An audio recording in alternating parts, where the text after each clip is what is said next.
Hi, Carm Capriato here, and welcome to episode 396. Now, here's a chance to listen to the story of how one Automotive Business College prepares students for an automotive career. Now, here's a taste.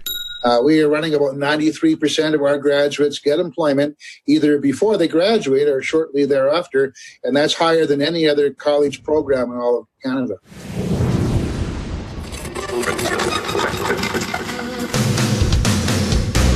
Welcome, Aftermarketers, to Remarkable Results Radio. Listen to learn just one thing from today's episode on your journey to remarkable results.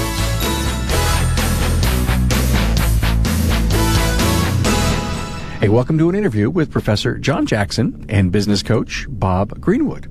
I believe this episode will motivate you to continue your strong message to the educators that you work with who are working hard to prepare students for a career in the aftermarket. I know there's a great idea or two in this episode to drive your inspiration to keep you or even get you involved in aftermarket education. Hi, Carm Capriato here, happy to be presenting the strongest content library of context in the aftermarket. Hey, I want to give you an important reminder. I think it's time to mark your calendar for Apex. You know, shop owners, Apex, it's the one event you just can't miss. Mark your calendar for Tuesday, November 5th through Thursday, November 7th at the Sands Expo in Las Vegas. I'll be there. Looking forward to seeing you. For information, visit aapexshow.com. So glad you've learned how to consume the podcast on your mobile device, but however, if you're listening desktop and want a great mobile aftermarket experience, go to the apps page on the website and learn how. The website is a treasure trove of information from the books page, the archive page, the tag cloud, and the photos page, just to name a few. You can really spend some quality time in the sake of education on the website. Hey, we're ready. Let's go. Now listen to Professor John Jackson from the Automotive Business School of Canada and Bob Greenwood, business coach and the CEO of the Automotive E-Learning Center. We cover a lot of ground, and I believe you'll be impressed with what the Automotive Business School of Canada is doing to educate, intern, and place students into the aftermarket. It is refreshing to see how engaged the program is with industry and learn about their huge scholarship program and their paid work co-op program.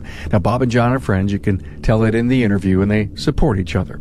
Now, get the key talking points, my guests' bios, and links to their previous episodes at remarkableresults.biz/E396. Now, let's go inside an educational institution.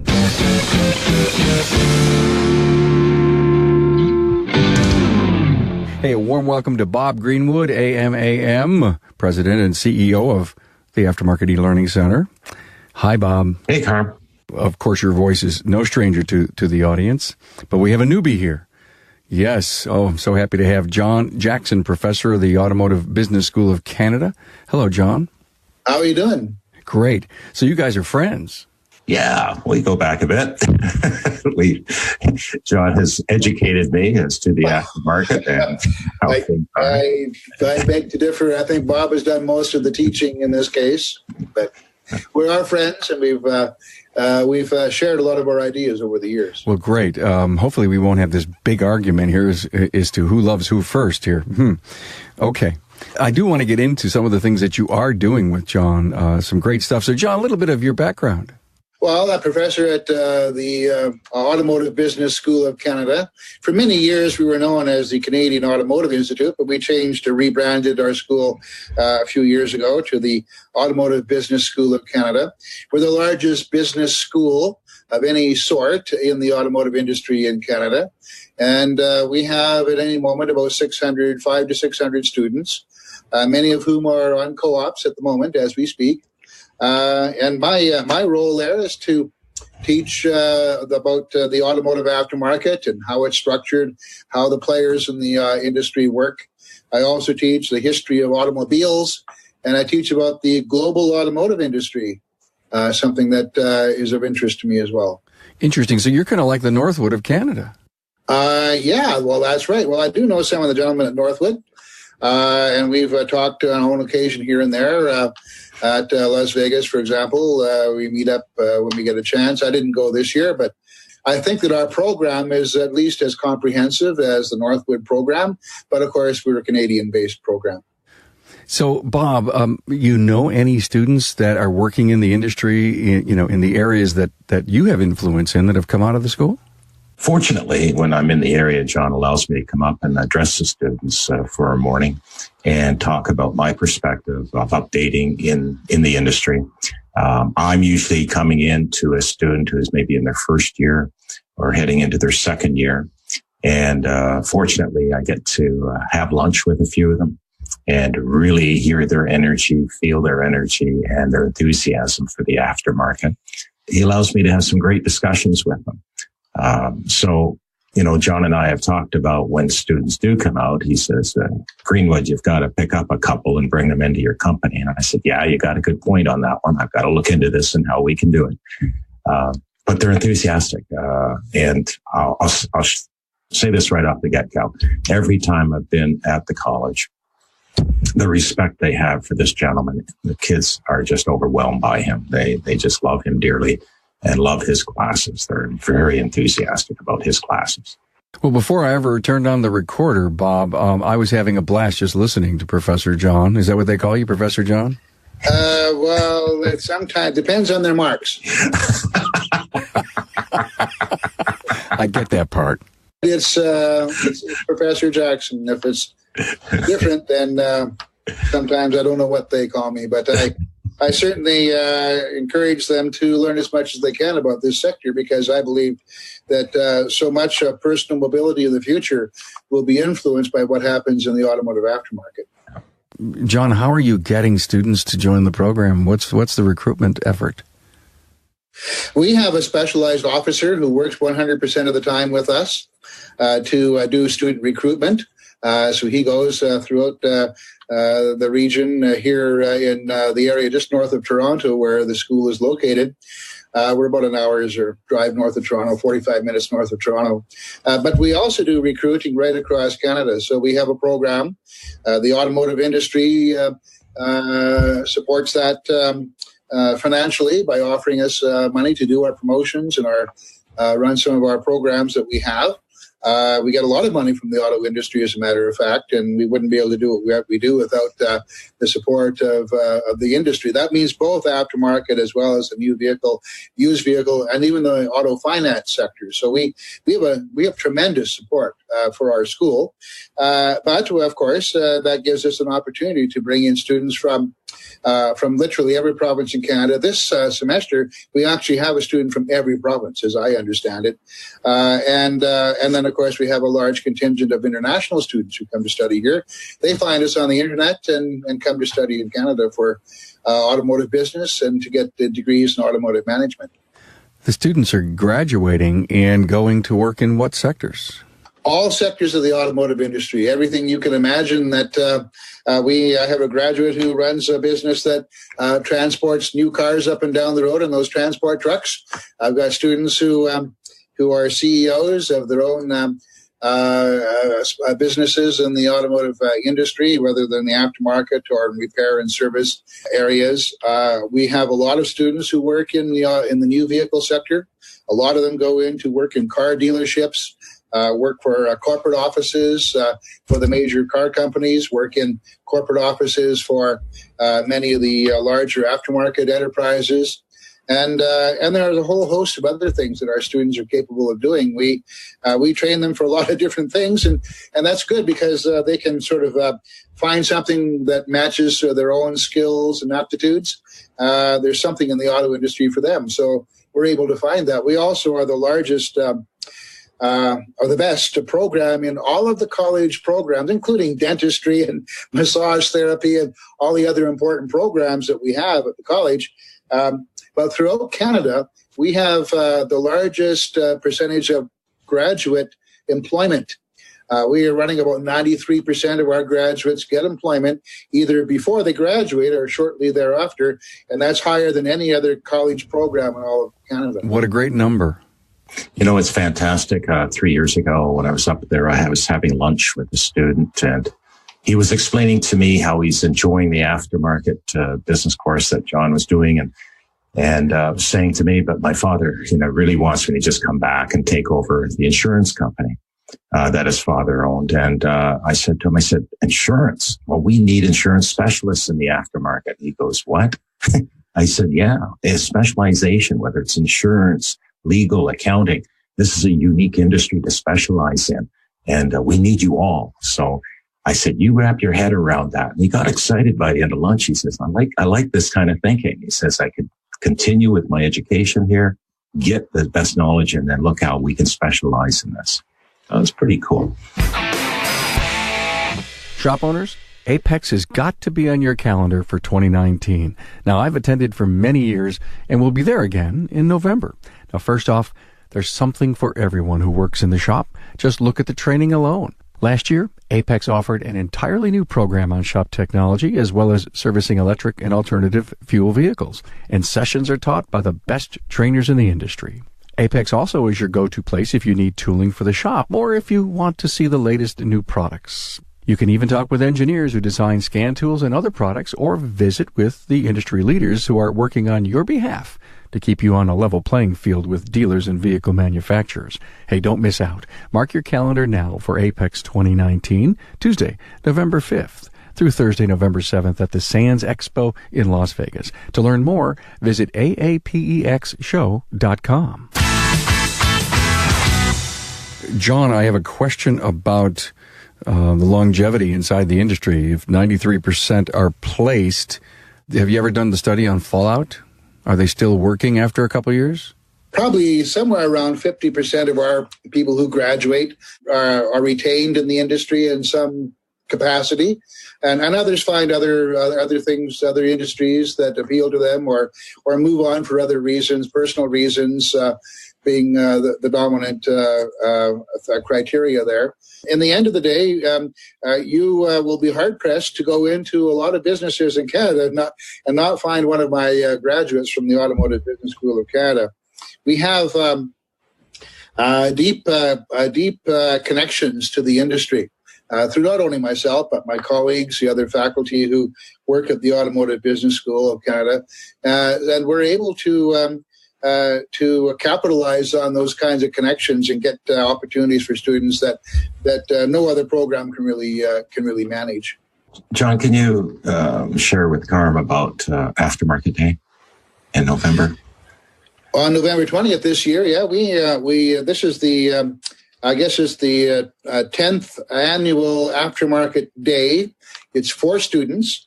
I organize it with some colleagues at the college. And we bring together people from the automotive aftermarket, specifically the aftermarket sector, to spend a day with students at the college. We do lunch and we do cookies. I was telling Bob before that my main function is to cook, to bake the cookies. I tell my students that too, and they kind of chuckle a little bit. They know. All right, okay. I'm a cookie guy, John. Oatmeal raisin, are you making? Well, raisin and oatmeal this year seems to be popular, but the chocolate chips are always popular too. We do an annual day where we bring people together. We have vendors from the industry, manufacturers and jobbers and wholesalers. It's kind of like a trade fair to talk with students. We give away prizes at the end of the day, electronic prizes, laptops, this kind of thing, and some. The Automotive Industries Association of Canada, and Bob is a member there, also contributes heavily to the success of this event. And the students come away having a much better and more comprehensive understanding of the automotive aftermarket after having met people from the industry. That's really an important thing for them to do. That's the main purpose, really, is to bring people together. That's a wonderful thing. Now, this event will be over. And think of the previous years you've had them. What are the students, Professor Jackson, saying about the aftermarket? Students, I think, are not much more aware of what the automotive aftermarket is than most people in the community. It's a kind of a hidden industry. They can drive by 10 aftermarket shops on the way to work and not notice them at all. And you ask them, well, aftermarket, where's aftermarket? And they say, I don't know, it's invisible. They don't see what's right before them. And I think that's true for the students as well, until they get introduced to what the industry is about, how it works, who does what. and then they see that the aftermarket is everywhere, and it means that there's a lot more opportunity in the automotive industry as a whole than they thought there was. They often come in thinking they're going to end up in a car dealership, and about I think our stats show us about 30 or somewhere around 30% of them graduate and go into the aftermarket because they realize that's where there's some real opportunities for them. Well, that's a good number. Bob, when you're in there and you're talking to the students, are you really the aftermarket guy who comes in, or are you just talking to them about them life and studies in general? My purpose there is to give my perspective and update them on where the aftermarket is and where it's headed and where it's going, and give them some clear examples of what's taking place, and basically trying to give them something they can really relate to, so it clarifies them in their own mind, and have discussions with them, answer their questions. And they look at the clarity of the aftermarket. They can see it, but they don't feel it out there. And as John is right, we're hidden, and but they get excited about the concept of it. It's totally amazing. You tell people what you do. You tell them the size of the industry that you're in and the number, at least the GDP, where we fit in the GDP here in the U.S., and they go, oh.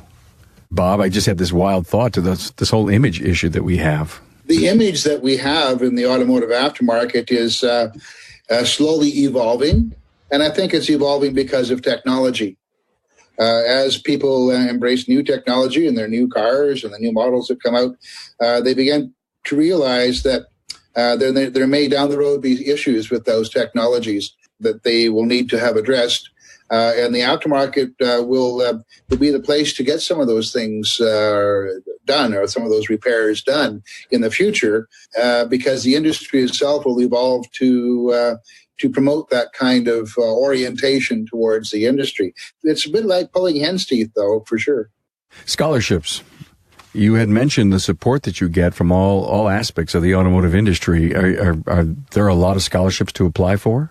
2 weeks ago from today, we gave out $91,500 in scholarships and $50,000 more in scholarships that we have available that, frankly, students didn't apply for. So we've got to do a better job in letting them know where the money is. To put it in context, we offer more money in scholarships than all of the other programs at Georgian College, where we're associated in the Automotive Business School of Canada. We give away more money in scholarships than all of the other programs in the college put together. That says so much. But it shows that we have those connections with industry, which really, like myself and Bob, but others too, we have those connections, and people find what we do for these young people to be valuable, and they want to contribute to that. Say I was the son of a shop owner in Canada, and I wanted to go to the Automotive Business School of Canada. Of course, I'm not going to learn tech. I'm not going to learn wrenching and diagnostics. But when I come out, am I going to be a much better future CEO? Well, if you attend my class and you pass, then I'm going to have to say yes. So well said. So well said. If you don't pass my class, then I'll have to say no. I had an accounting teacher just like you back in the day. You want to be successful? He said, if you want to be successful, pass my class. But on a more serious note, yeah, we do offer them an awful lot of opportunities to network with people from the industry. So 1 or 2 nights each semester, we have industry people come in. The students put on their suits and ties and meet with people from the industry. I had the student day that I organize with some other colleagues each fall. We have an auto show. I don't know if you know about the Georgian College Auto Show. We have an auto show, an outdoor auto show, every year. Usually we've organized it now, scheduled it for the first weekend in June. And our auto show is very popular. We attract 7,000 to 10,000 or more, even more, people from the surrounding area who come to see the latest and greatest of the new cars. It's totally student run. It's the largest student run auto show in North America, and it's right here at the Automotive Business School of Canada. Excellent. That seems to be a fabulous recruiting tool. We had about $10.5 million worth of cars on site last year. We'll probably have more this coming year. Things are going well. And with all of that, students manage the entire show. We have a committee, students that are hired on a co-op basis, so they work on it for the whole year to have the show. It's like a laboratory for them, a lab. But it's a real life kind of lab, and students get a chance to do a lot of different things with that particular show. I love, Bob, what he said to learn about the new tech. So a question to help me clarify this. We're not necessarily talking classic as much as we're talking the current tech in cars. Are we talking a blend of everything? Is it classic cars and newer cars? No, it's we have a whole variety. It's a big auto show. We'll have over 300 cars on our campus. Students are organizing teams by the vehicle brands mostly, but we also have teams that manage physical resources, for example. We have teams that are involved in bringing in some classic car vendors or classic car owners to have those available for demonstration. We do exciting events. We have a Porsche track. In the last few years, we've had a Porsche track.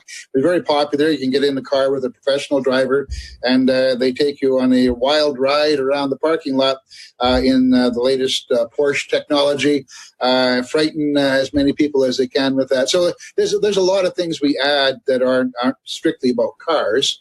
If you've been to the Northwood show, you'll see that it's very esoteric, whereas our show is very dynamic. Students are engaged, they're active.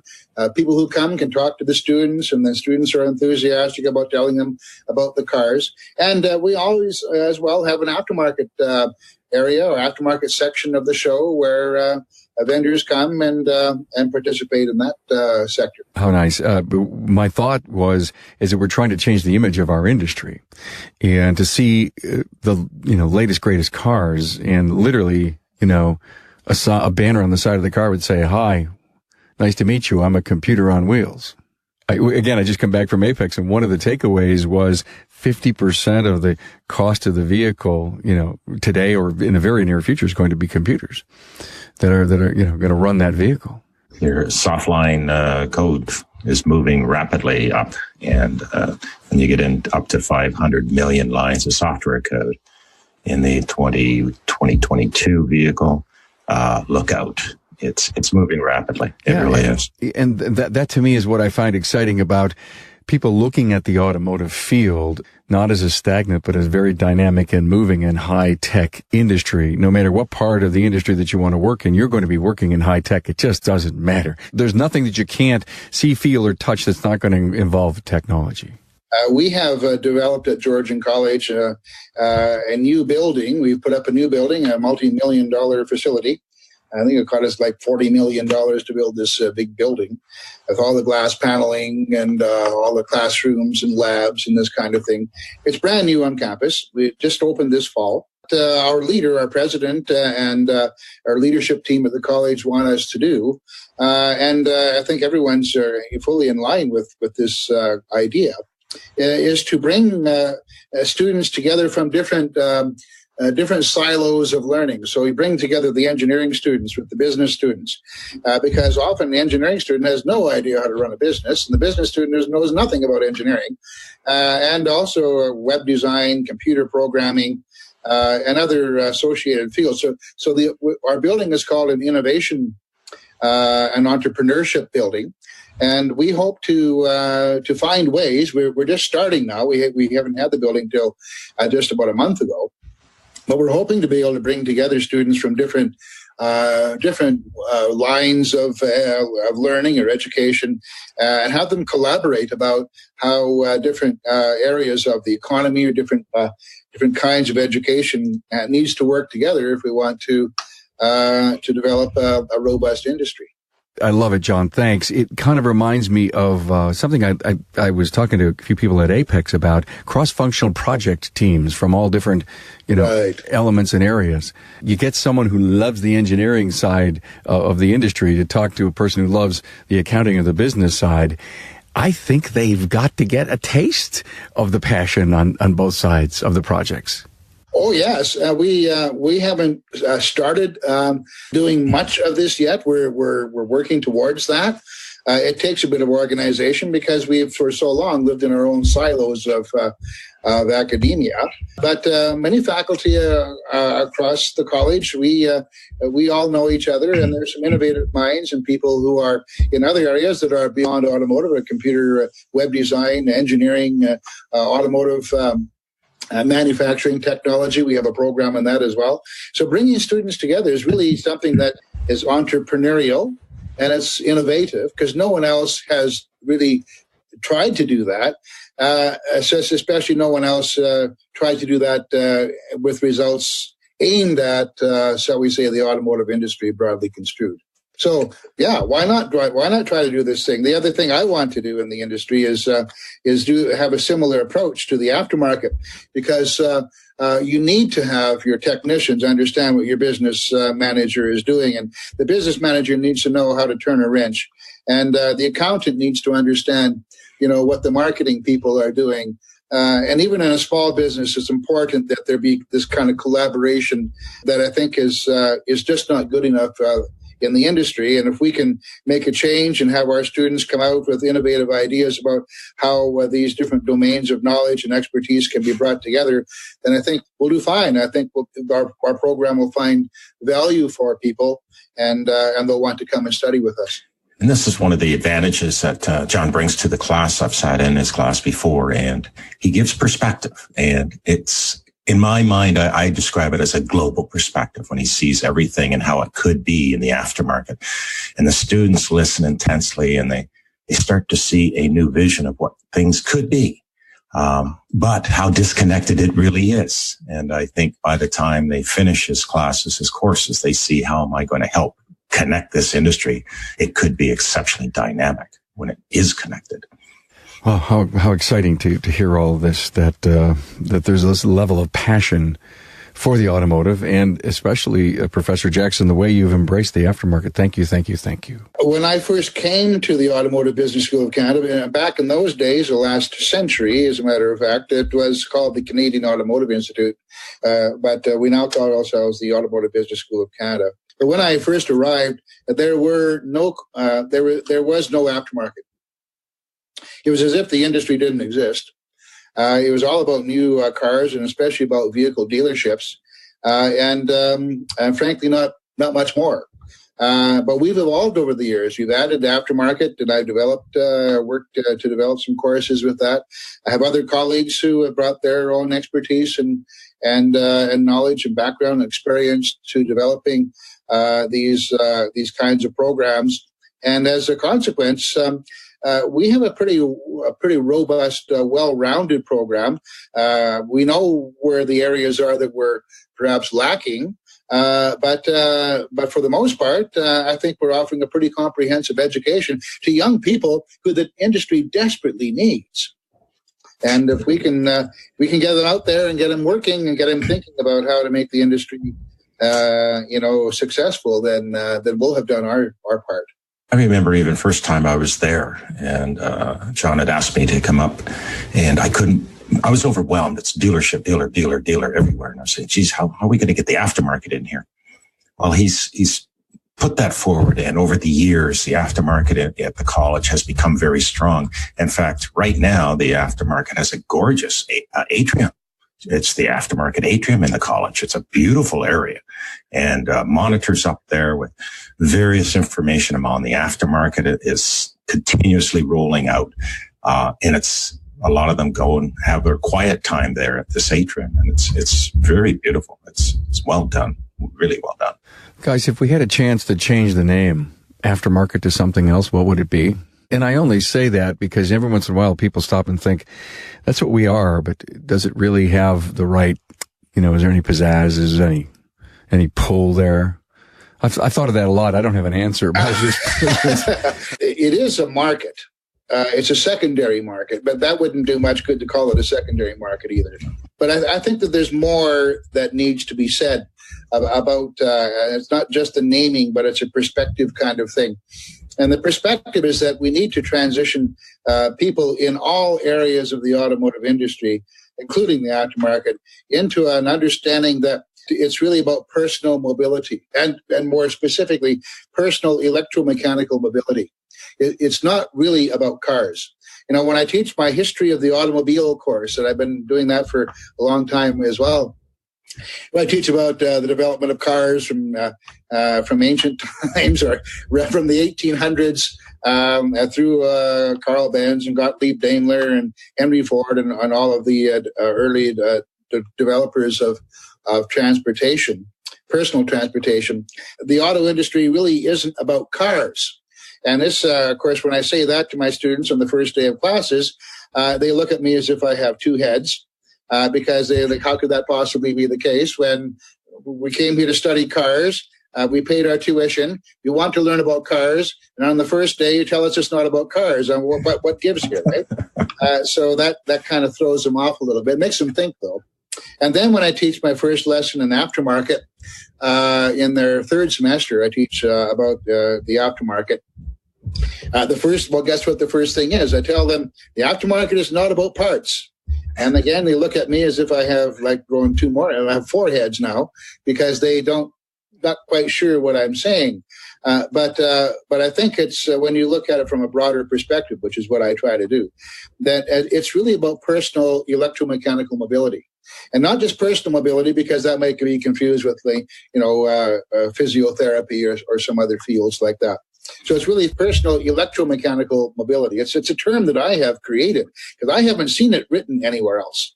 So I'm claiming that term as my own. Whether maybe I'm a little naive there, I suppose. But say it one more time, so we know you own it here. Personal electromechanical mobility. PEM. I call it PEM, and my students all know what it is, even if nobody else does. In any event, the whole industry needs to be thinking more along the lines of personal mobility and less along the lines of product and technology. Because ultimately, when you look at other markets around the world, and I've traveled and worked in other countries in the automotive industry and been rewarded handsomely, even by Queen Elizabeth, who awarded me with a medal for my work in the auto industry. What I have discovered is that regardless of where you might live in what market and what culture you might come from, it's all about mobility. It's not really about the cars or the parts or the repairs or the service. It's about human mobility. When you take that perspective, then that changes how you approach customers, how you approach your supply chain, how you approach your marketing, and so forth. So I'm trying to get people to understand the automotive industry, especially the aftermarket, from that perspective. I think if we can do that, then we can change some minds about what this industry has to offer. I like your question, Carm, about what should we call this? Because every time I mention that I'm a management consultant to the automotive aftermarket, people, you work with the dealerships. Which brand? I said, no, I don't do that. Then I have to explain it's the independent sector, that, the corner garage and their parts distributor and the ones that fix your vehicle. And, those guys. Yeah, aftermarket's secondary, and it's an afterthought. Yeah. And it is you aren't worthy. That's why you're after all of us guys. But if the industry wants to rebrand itself, though, it needs to, I think you're right by bringing up the issue, it needs to be rebranded. And I know that some rebranding has happened in the U.S., and there's now a new name for the aftermarket there. I'm not sure that particular one would work here, but I do think that there is room for us to change and get a new perspective. And I think now is the right time for it, because as vehicle technologies change, and as all the vehicle manufacturers have all announced they want to bring in electric cars, autonomous transportation, and so forth, now might be a really good time for a rebranding of what the industry is, how we describe this particular sector of the economy. So, Professor Jackson, you're saying auto care? Is that what you're really saying? We're in the auto care industry? For auto care, yeah. I don't know that it works that well in Canada. I understand. I think that's probably good for the United States. If that works and they're finding success with that, then that's a good thing. Why wouldn't it be? I don't know that people have much sense of what it means to actually care about their cars, quite frankly. We know in the United States you have about 450 million oil changes per year, only half of which are actually performed. So I don't know if people care all that much. I'm not sure the word care is good. Here in Canada, we also don't care that much, but we also don't call our industry the Care Association. Okay, I opened up a can of worms there. Thank you. You asked for it. John, next time we're together, we're having dinner, we're going to have to discuss this carefully. Yeah. In fact, invite me. Now, Professor Jackson, I'm probably 2 hours from you as my car drives. So can I get an invite to next June to the car event? Oh, or before then, if you want to come November 20th to the Automotive Aftermarket Student Day. Well, that's just in a very few days. That's all right. Okay, let me look at my calendar. I'll get back to you. Wow, that would be a cool day trip, right, Bob? You would enjoy that. I wish I was up there every year. I was able to be there. It's really, and the cookies are really good too. Yes. Well, that was the reason. I'll bring a little brown bag. They won't even know there's a dozen missing. 2-hour trip home, huh? Little moo cow. All right. Hey, so let's go back to this whole renaming thing. And when I say TaaS to you, Professor Jackson, what's that mean? As transportation as a service becomes more prominent in our society, we will see that people have less, I'm not sure it's the right word, but a less emotional or personal connection to the technology that provides them with transportation in their lives. People become disassociated. It's just a service. It's just a means of enhancing their personal mobility.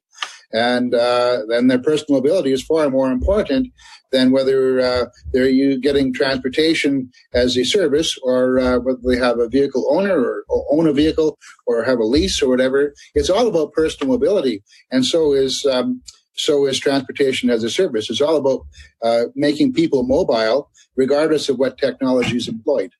Finally, the co-op program, which seems to be a centerpiece of what's going on at the school, the success of it. Can you explain the depth that the co-op program is in your program? It's pretty central to what we do. We have a full-time coordinator. In fact, we have two of my colleagues who are full-time employed with finding co-ops for students. One of them worked with the students. The other one works with the co-op employers, and they coordinate their activities. We have an entire system at the college, at the Automotive Business School of Canada, where students can go online and look for automotive jobs, potential automotive employment for full-time, as well as co-ops. And at any moment in time, we have, I'm guessing we have at any time, 150 employers willing and ready to take our students on in a co-op position. So it's pretty robust. And the industry gives us a tremendous support with that. Students, of course, benefit enormously from having 2 co-ops in the diploma and 3 co-ops in the degree program, where they go out and they can try different sectors. They can go and work in aftermarket for 4 months and paid. They're all paid co-ops. They're all paid. Or they can go work in a dealership if they want to experience that, or they can go work in auto finance or any of a number of other sectors. And when they're able to get those kinds of experiences, then when they eventually graduate, either the diploma or degree program, they're pretty much ready for the working world. Because we've given them some of the academics, they've got some of the practical, real-world experience from their co-ops, and you put that together, it's a pretty good package for young people. Gives some great perspective too about the industry and how it really works versus just going to school and never having any real time at each division of the industry. I encourage students to take at least one of the 2 if they're a diploma, or one of the 3 if they're degree co-ops in the aftermarket, so that they can understand in a more comprehensive way and a more practical way what the industry is about. And many of them come back saying, wow, that was different than I expected, but I learned so much. And that's some music to my ears. When students can learn about the industry where they already have some passion and learn that there are other opportunities they never even dreamed were out there, then the co-ops, when the co-ops do that, then we know that we're on the right track. Hey, Bob, thanks for bringing Professor Jackson to the show. I appreciate that. I thought he'd be a great addition. He's very knowledgeable. Him and I have a great relationship. I love his perspectives, his depth.